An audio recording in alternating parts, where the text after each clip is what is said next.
Alors bonjour Armand. Bonjour. Je tiens à te remercier d'être ici. Donc nous sommes au lycée des Eucalyptus à Nice.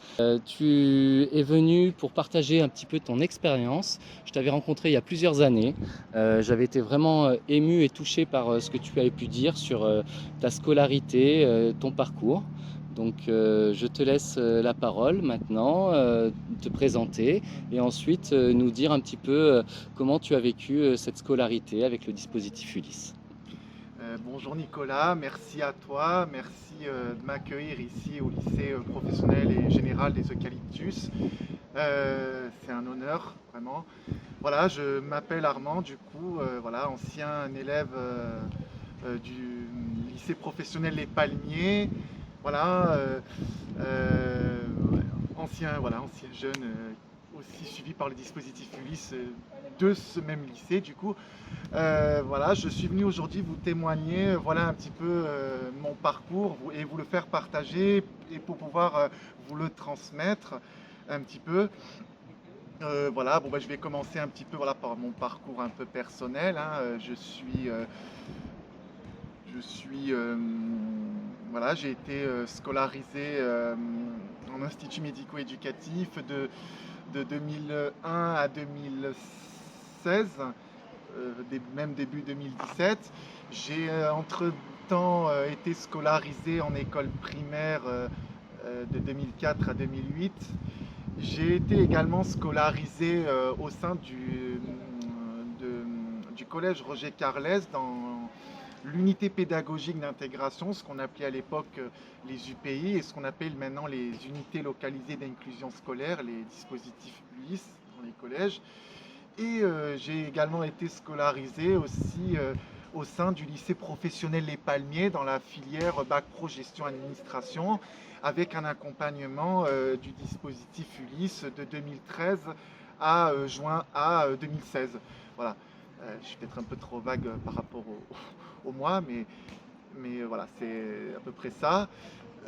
Voilà, et aujourd'hui, voilà, je suis une personne, on va dire, accomplie, hein. J'ai un emploi en milieu ordinaire. Je suis agent administratif dans trois centres d'accueil de jour qui accueillent des personnes en situation de handicap, des adultes plus particulièrement, ne peuvent ou ne peuvent plus ou ne peuvent pas travailler dans le cadre d'un emploi professionnel protégé. La plupart du temps, voilà, ils ne peuvent pas travailler. Et voilà, je suis venu ici pour vous présenter un petit peu mon parcours et ce qui pourrait être amélioré à l'avenir et que j'ai à cœur de vous faire partager. Et Euh, donc toi, tu es actuellement totalement autonome, c'est-à-dire que tu as ton alors, emploi j'ai mon, et ton appartement. Comment ça se voilà, passe? avec un suivi en service d'accompagnement à la vie sociale, qui est le SAVS, hein, voilà, qui accompagne des adultes en situation de travail ou pas en situation de travail, mais qui sont ou qui vivent en couple ou seuls et qui accompagnent un petit peu voilà, dans nos démarches pour être le mieux inséré possible dans la société. Voilà, parce que pour moi, c'est très important d'être inséré, que les personnes en situation de handicap soient insérées pleinement dans la société. Et il faut le promouvoir et il faut le défendre. Voilà. Tu as totalement raison. Du coup, tu m'avais parlé de toute la scolarité que tu avais suivie. Avant de peut-être de parler des points améliorés, qu'est-ce qu'il y a comme point positif que tu as pu avoir? Quel souvenir tu as de ta scolarité? Déjà, de ma scolarité, c'est qu'on a toujours fait en sorte que je sois scolarisé le plus possible, dans la mesure du possible, dans le milieu ordinaire. Alors, voilà, ce qui est positif, c'est qu'il y a des gens qui ont cru en mes capacités, qui se sont attachés à ce que je sois le plus intégré possible. Après, j'y suis aussi pour beaucoup. Je pense que voilà, j'ai une force de caractère, j'ai un parcours de vie assez particulier, assez percuté.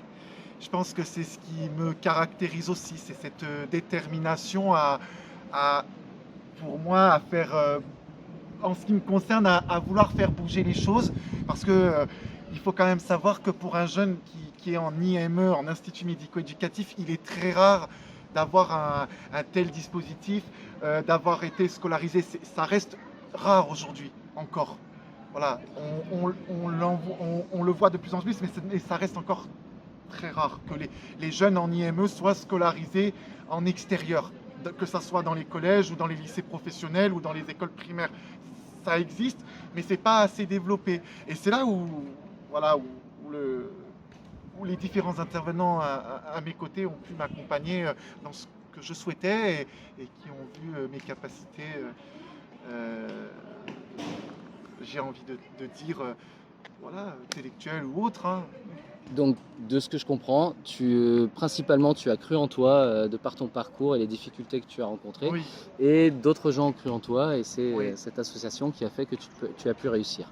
Et du coup, explique-nous un petit peu quel diplôme tu as passé, Alors, quelle formation tu as alors, eu, dans quelle filière. alors moi j'étais, voilà, comme je le disais tout à l'heure, j'ai été suivi par le dispositif Ulysse du lycée professionnel Les Palmiers, qui est, d'ailleurs, ben, j'ai une petite pensée pour ces deux personnes, hein, Nathalie Marinko et Carole Atlan. Voilà, Carole Atlan qui est la coordinatrice du dispositif Ulysse, Nathalie Marinko, et aussi les enseignants, voilà, qui ont bien voulu m'accueillir dans leur classe de référence, c'est-à-dire la classe de bac pro gestion administration. Et voilà, j'ai passé, alors j'ai pas eu le bac, voilà, parce que c'est une filière bac pro, c'était compliqué de me faire passer le bac. Mais à la place, voilà, j'ai eu une attestation de compétences professionnelles qui a été évaluée sur les 3 ans, qui a été rédigée sur les 3 ans dans, dans les différentes dans les différents points, c'est-à-dire dans tout ce qui touchait principalement au secrétariat. Voilà.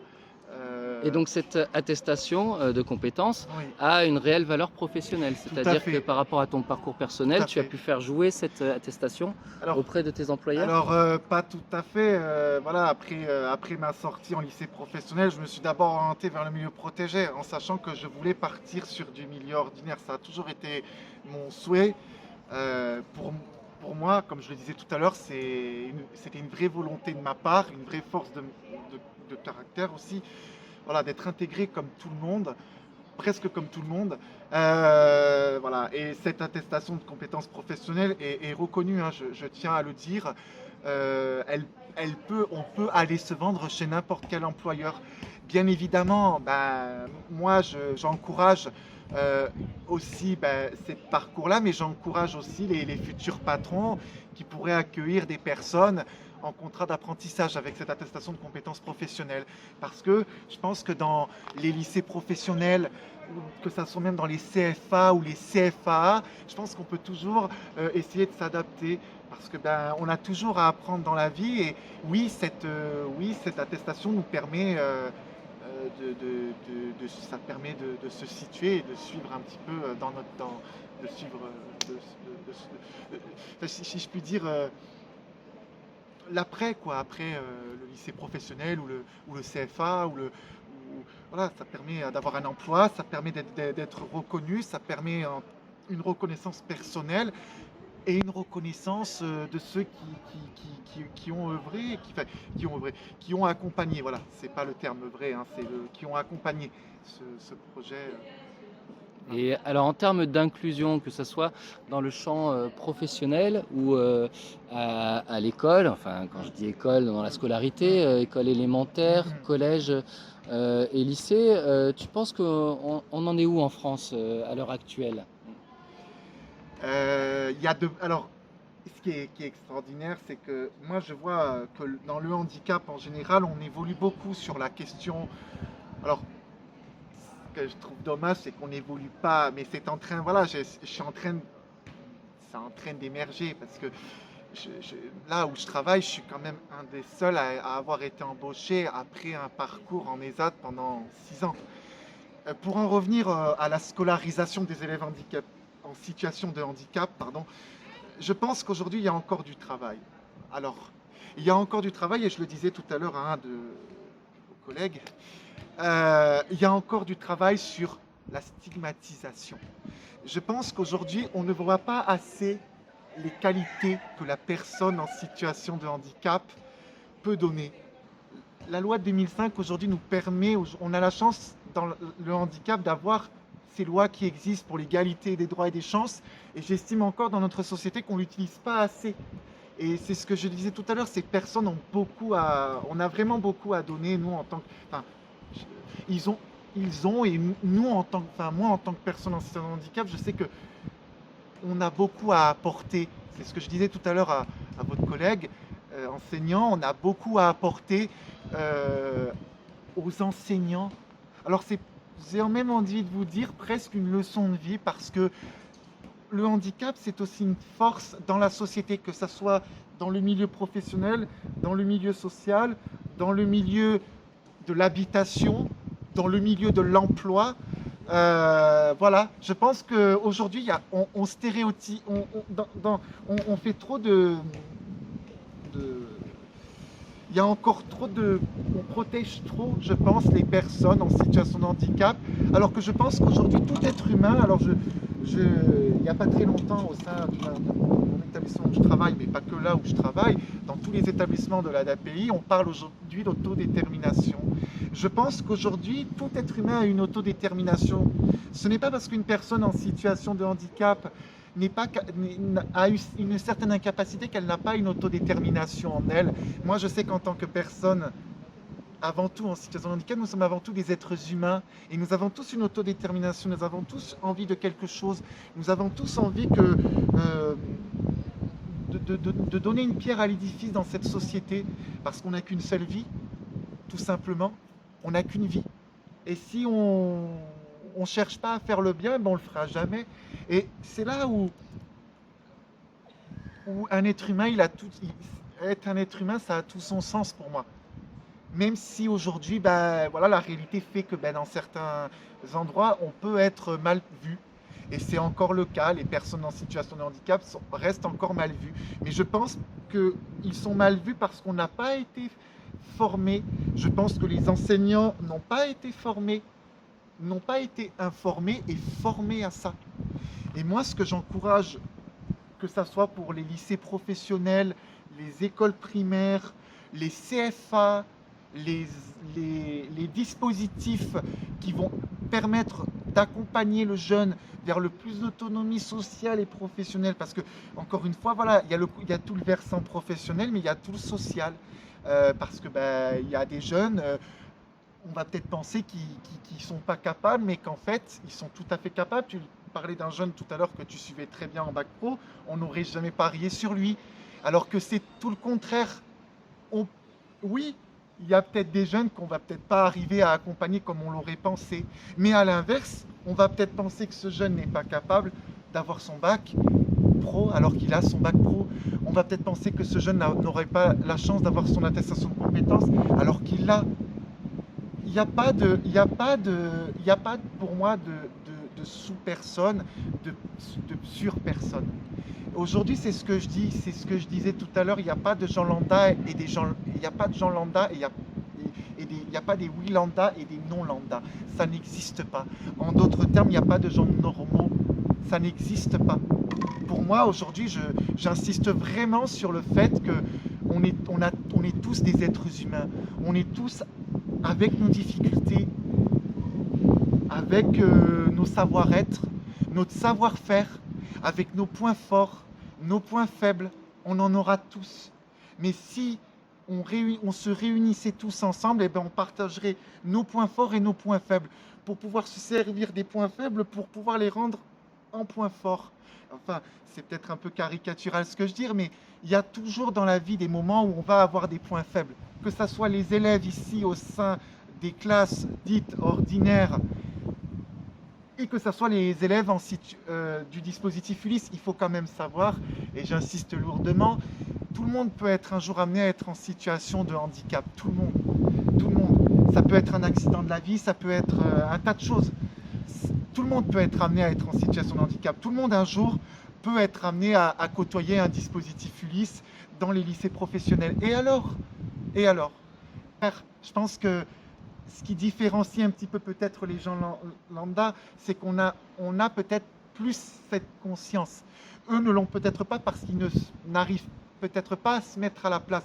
Et c'est là où j'insiste vraiment sur les journées d'intégration, sur les formations, les journées d'information entre le proviseur de l'établissement, le proviseur adjoint, tous les gens qui interviennent auprès du jeune en situation de handicap, mais aussi auprès, le dispositif peut aussi, Ulysse peut aussi s'élargir à d'autres lycées professionnels, de d'autres lycées qui n'ont pas forcément la chance d'avoir un dispositif Ulysse, c'est-à-dire d'intervenir peut-être une journée ou deux par semaine, ou peut-être de créer davantage de dispositifs Ulysse, parce que il y a de plus en plus de jeunes qui ont besoin de cet accompagnement, et il faut que l'éducation nationale, il faut que les gens mettent les moyens. Il y a beaucoup de choses à faire dans la société, pas que dans le handicap, mais il y a beaucoup de choses à faire, beaucoup. Mais aujourd'hui, voilà, on parle de ça, mais il y a tellement de choses à faire, beaucoup.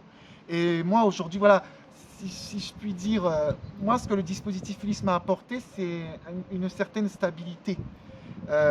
Voilà, parce que au début, tu arrives dans un lycée, tu connais personne, tu n'as pas envie, en tant que personne en situation de handicap, de te confronter aussi aux autres. Ce qui est aussi une réalité, hein, tu as peur un peu tu as peur du regard des autres, parce que t'es pas, on sent bien que dans le regard des autres, tu n'es pas tout à fait comme tout le monde. Tu marches pas correctement, enfin, tu n'écris pas comme tout le monde. Voilà, il y a cette peur aussi du regard des autres. Je pense que aussi les élèves en situation de handicap ont peur. Et moi, c'est vrai que la première année au Palmier, j'avais un peu peur de tout ça. Je pense qu'il y a cette peur aussi du regard des autres, l'acceptation des autres aussi. Mais c'est là, encore une fois, où le dispositif Ulysse, mais pas que, le proviseur d'établissement, les proviseurs adjoints, l'ensemble du corps enseignant, que ce soit du dispositif Ulysse ou les classes de référence, c'est-à-dire les classes ordinaires, ont un rôle à jouer auprès du jeune en situation de handicap. Et en particulier aussi, et je le redis, aussi les élèves de sa classe, parce que il y a peut-être des élèves qui vont vouloir l'aider à se sentir mieux, ce qu'on appelle le tutorat, ce qu'on appelle... voilà, il peut se confier à lui, ça peut être une personne aussi ressource, autre que l'enseignant, qui peut à peu après faire remonter certaines choses. Voilà, ça peut être dans les entreprises aussi, parce que ce qu'on appelle les périodes de formation milieu professionnel, et on en parlait tout à l'heure, le dispositif a un rôle vraiment majeur aussi à ce niveau-là, c'est de sensibiliser les entreprises sur une certaine approche qu'on doit avoir avec les personnes en situation de handicap qu'on n'a pas forcément avec les personnes dites en situation lambda, d'accord ? Il faut adapter un certain nombre de choses. Mais, encore une fois, je trouve qu'en tant que ces personnes, encore une fois, ont beaucoup à donner aussi dans la vie des entreprises. Beaucoup. Parce que les gens qui sont en lycée demain seront les employés les gens qui sont en lycée aujourd'hui, seront les employés de demain. Et sortiront du lycée avec un sésame qui, pour eux, sera la réussite et la consécration de leur parcours professionnel et social, parce que ça voudra dire que oui, professionnellement ils ont eu leur diplôme, mais socialement ils seront plus insérés. On a beaucoup parlé des adultes et de tout ce qui est mis en place par rapport à tous ces jeunes-là. Et alors, si tu devais t'adresser directement à ces jeunes là, qui sont dans leur scolarité en Ulysse, que ce soit en école élémentaire, au collège ou au lycée, qu'est-ce que tu aurais envie de leur dire à ces jeunes ? J'aurais envie de leur dire, foncez. J'ai envie de vous dire, chers camarades, parce que pour moi vous êtes des camarades, hein, on est égaux. J'ai envie de vous dire, battez-vous. J'ai envie de vous dire, soyez acteurs de votre projet. Si vous avez envie de le monter, faites-le. Vous ne serez pas seul. Vous ne serez pas seul. Vous avez une équipe qui vous accompagnera. Vous ne serez pas lâché dans la nature. Voilà, je l'ai rappelé tout à l'heure, il y a une équipe formidable, il y a des dispositifs Ulysse qui sont formidables. Ne baissez pas les bras. Même s'il y a des moments où vous avez des doutes, ne baissez pas les bras. On sera toujours là pour vous écouter. Et je vais même aller plus loin. Voilà, vous avez votre particularité, vous avez votre singularité, mais vous êtes des jeunes à part entière. Vous êtes des gens à part entière. Vous êtes comme tout le monde, vous avez des projets de vie, des projets professionnels. c'est que si par exemple toi, la mécanique te plaît, vas-y, fonce, on t'aidera à le réaliser. Même si par moment tu vas ramer, même si par moment tu vas comprendre moins facilement que les autres, tu réussiras à ce que tu veux si tu t'en donnes les moyens. Voilà. Et si un jour vous avez besoin de mes conseils, n'hésitez pas à vous adresser à vos enseignants. Je pense à Nicolas, voilà, il a mon numéro de portable. Si vous avez un jour une question d'ordre de parcours, vous pouvez faire appel à moi. Je viendrai bien volontiers sensibiliser les classes sur une journée sur ce qui est le vrai rôle des dispositifs Ulysse et de l'accompagnement pour vous, chers camarades. Et voilà, moi j'ai envie de vous dire, foncez. Si c'est ce que vous voulez faire dans votre vie, foncez. Voilà.